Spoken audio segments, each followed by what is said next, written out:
Ada satu kisah yang menarik yang sangat luar biasa penting kita ketahui tentang fadilah ilmu, tentang keutamaan ilmu. Jadi siapa yang tidak kenal dengan Imam Asy-Syafi'i, seorang ulama yang sangat luar biasa besar. Nah, jadi Imam Asy-Syafi'i itu ada seorang gurunya Imam Ahmad bin Hambal. Jadi pada satu waktu ada satu kisah Imam Asy-Syafi'i itu pernah beliau mendatangi rumahnya Imam Ahmad bin Hambal. Seperti ini ceritanya. Wa kana al-Imam Ahmad Ibnu Hambal yu'azzimul Imam Asy-Syafi'i radhiyallahu anhuma. Jadi Imam Ahmad bin Hambal itu seorang yang sangat luar biasa menghormati, mengagungi Imam Asy-Syafi'i karena memang beliau adalah muridnya Imam Asy-Syafi'i. Wa yadhkuruhu katsiran wa yusni alaih, dan seringkali menceritakan dan memuji Imam Syafi'i kepada orang lain, terkhusus kepada putrinya sendiri. Faqalat lahu ibnatun salihah taqumul laila. Nah, kebetulan memang Imam Ahmad bin Hambal punya seorang putri yang solih. Ya, malam harinya itu qiyamul lail, melaksanakan tahajud, berzikir dan lain sebagainya. Wa tasumu an-nahar, kemudian pada saat siang hari berpuasa. Jadi malamnya itu qiyamul lail, berzikir, malamnya itu melaksanakan puasa. Wa tuhibbu akhbarus sholihin al-akhyar. Nah, kemudian senang sekali ketika diceritakan kisah-kisah orang-orang solih. Nah, salah satunya adalah Imam Asy-Syafi'i ini. Jadi Imam Ahmad bin Hambal seringkali menceritakan bagaimana kehebatan, bagaimana keutamaan, bagaimana kecerdasan, bagaimana solihnya Imam Asy-Syafi'i. Wa tawudu antara Syafi'i. Secara otomatis ketika kita mendengar kabar orang lain, apalagi orang yang masih hidup, bagaimana kehebatan orang tersebut, pasti a'rad basyariyah kita ingin bertemu dengan beliau. Kok bisa ayahku yang hebat ini, yang diagungi, yang dimuliakan oleh para ulama yang lain, kok bisa bisa mengagumi sesosok yang lain seperti Imam Asy-Syafi'i ini? Seperti apa sih orangnya? Aku ingin tahu. Itu kata putrinya Ahmad bin Hambal. Fattafaqu mabitul Imam Syafi'i inda Ahmad radhiyallahu anhu fi waqtin.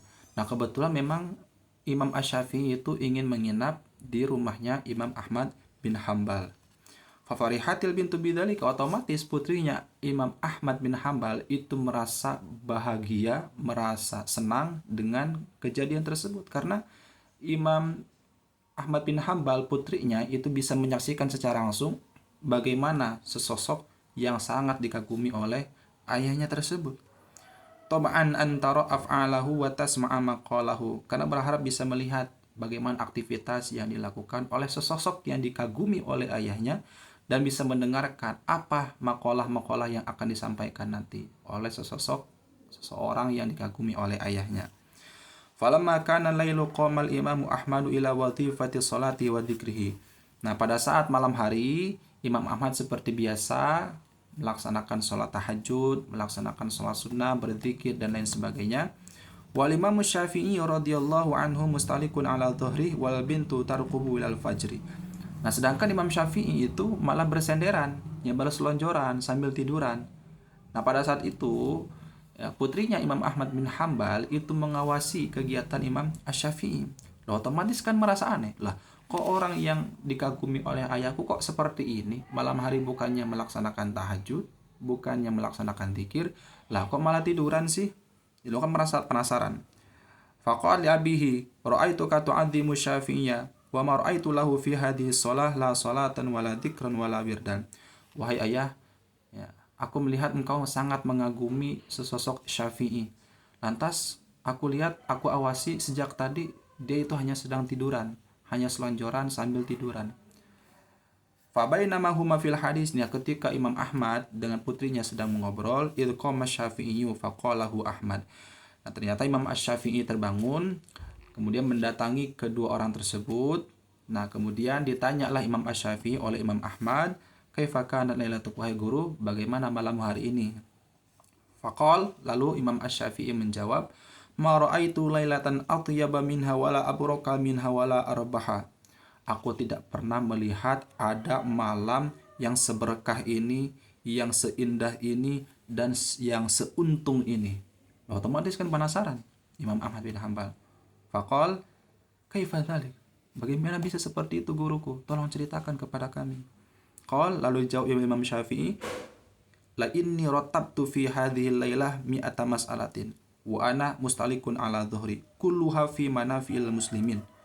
Ya, karena begini, pada saat malam hari ini, pada saat aku sedang selonjoran sambil tiduran, pada saat itu aku sedang mengurut 100 masalah yang semuanya itu bermanfaat bagi umat muslim. Jadi Imam Syafi'i ternyata pada saat tiduran tersebut, ya, itu bukan hanya tiduran biasa, tapi sedang meruntut, sedang berpikir, merenung bagaimana caranya meruntut 100 masalah yang semuanya bermanfaat bagi kaum muslimin. Dan itu berhasil dilakukan oleh Imam Asy-Syafi'i. Nah, kemudian setelah itu ngobrol-ngobrol, summa wada'ahu wa madha. Kemudian berpamitan Imam Syafi'i, faqala Ahmad ibnu Hambal libnatihi. Kemudian Imam Ahmad bin Hambal mengatakan seperti ini kepada putrinya. Hadzal ladzi amilahu lailata wa huwa naimun afdalu mimma amiltu wa ana qaimun. Yang dilakukan oleh Imam Asy-Syafi'i sambil tiduran ini lebih afdol ketimbang yang dilakukan olehku pada sambil aku berdiri. Jadi hikmah yang kita bisa ambil di dalam cerita ini adalah ilmu itu sangat luar biasa penting, bahkan bisa mengalahkan keunggulan-keunggulan, kesunahan-kesunahan yang lain. Kalau memang status mencari ilmu itu wajib. Dan tafakur dalam ilmu itu sangat luar biasa dianjurkan dan bisa mengalahkan pahala melaksanakan ibadah sunnah. Karena ilmu itu bermanfaatnya itu untuk semua, untuk umat muslim, untuk semua manusia. Sedangkan ibadah yang sifatnya sholat, zikir dan sebagainya itu hanya dampaknya dapat dirasakan oleh kita pribadi. Maka oleh sebab itu, mari kita tingkatkan lagi kualitas ilmu kita dan mari kita jangan terputus ketika melaksanakan proses belajar. Wallahu a'lam.